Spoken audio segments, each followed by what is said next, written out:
Samir, my question to you. Yes, sir.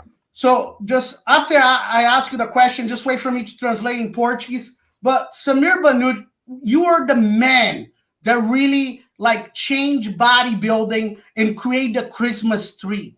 Like you're the guy that revolutionized back training. It has back before you and after you. You know, people talk a lot about Dorian Yates, but that's people that don't know the history of bodybuilding. You are the first true bodybuilder in the world that had not good back, incredible back. And you're the first one to create a Christmas tree.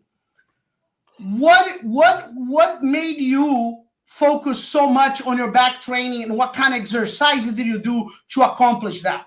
So deixa eu traduzir isso. Muita gente que não entende da história do bodybuilding fala muito do Dorian Yates, fala muito do Ronnie Coleman, mas isso são pessoas que realmente não entendem da história do nosso esporte.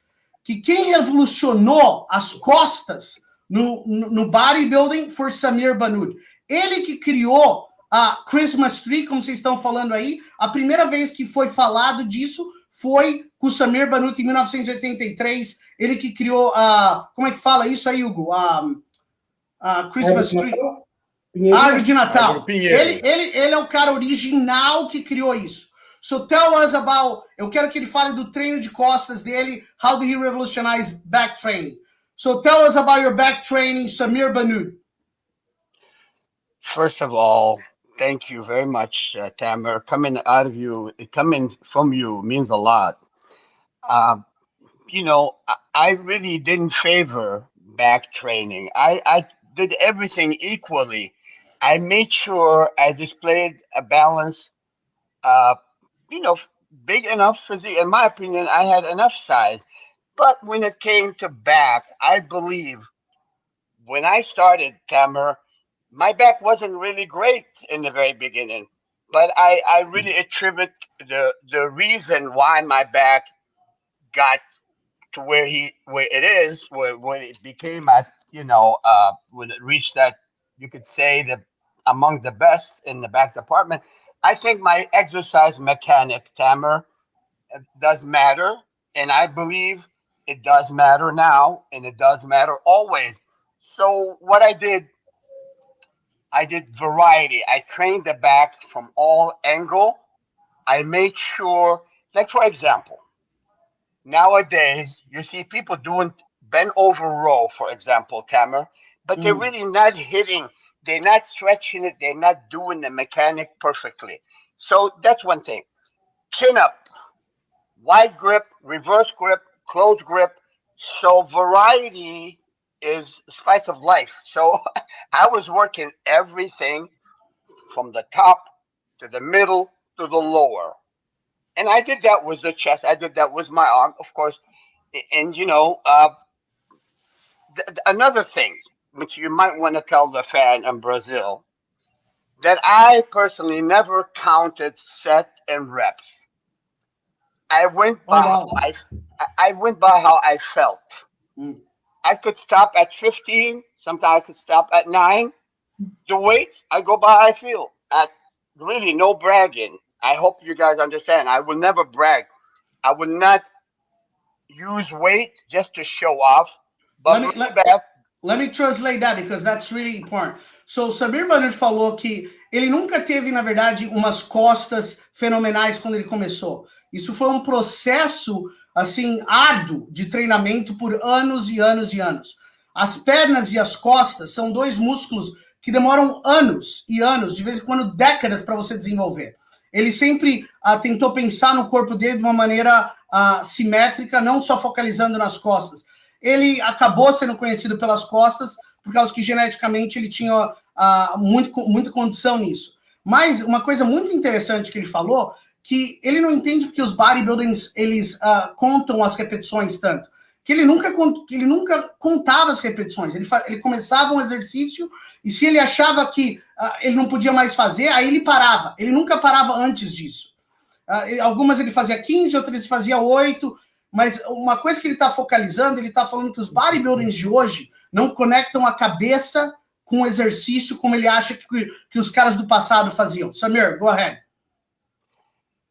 So my feeling is you know, first of all, I took bodybuilding extremely seriously, and I really went through thick and thin. I had some obstacles throughout the years of bodybuilding. But one thing is, and thank God for that, that I have learned from the mistake. And when I fail, I didn't fail. I learned from my failure. And this is why I like to really teach people and tell people the truth about the game. I still love the game very much. I'm passionate about the sport. I love to help the sport, and I'm very glad now and happy to have guys like yourself and you know, you and your brother Tamer and Tyler. You guys are handling this here in our jurisdiction and in the state of California. Muscle Contest will do a great job because you yourself you are a wonderful champion yourself. But to go back to the back training here, I'm really glad that you are handling bodybuilding in the state of California, uh, especially in the Los Angeles area, Tamer. And I'm not Thank just you, saying Samir. that. I'm just happy because I know you are passionate and you could have gone a long way if you decided to stay. But anyway, to go back to the back training, to go back to the back training. The back is a large muscle. The back is a large muscle. So the more variety you do, wide grip, close grip, reverse grip, you have to do variety. And I never did the same workout twice, Stammer. Never did the same workout twice. But I made sure I had chin up or bend over row in every workout. Maybe that Chin was up and bend over rolls. chin up and bend over row. Bom, It deixa was a para. weight that I could really handle, whether it's 100 pound, whether it's 460 pound. And I was how doing many exercises did you do? back then. I did like 4 exercises, Just 4 exercises. just Wow. four. But no, each workout is four. Sometimes I did different four, How not many different times a four. week? I changed like I trained for a while. Early on, I used to train, 3 days on, 1 day off, 3 days on, 1 day off. At time, I trained the muscle twice a week, but then later on, I decided that once, allowing the muscle 72 hours to recuperate Let was me a plenty translate of that. time. So, o Samir falou uma coisa bem legal. Ele falou que uma coisa que ele também vê que os bodybuildings hoje fazem, bem diferente dos bodybuildings do passado, é que eles repetem muitos treinos dele. E que os bodybuilders como o Arnold, o Lee Haney, eles não repetiam tantos os treinos. Eles faziam questão de cada treino fazerem exercícios diferentes, de maneiras diferentes.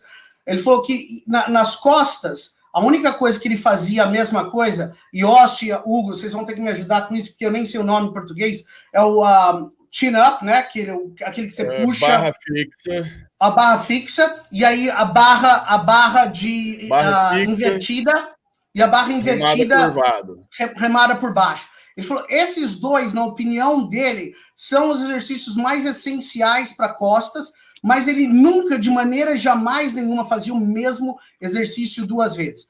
E ele treinava 3 dias e tirava um dia de descanso. Treinava 3 dias e um dia de descanso.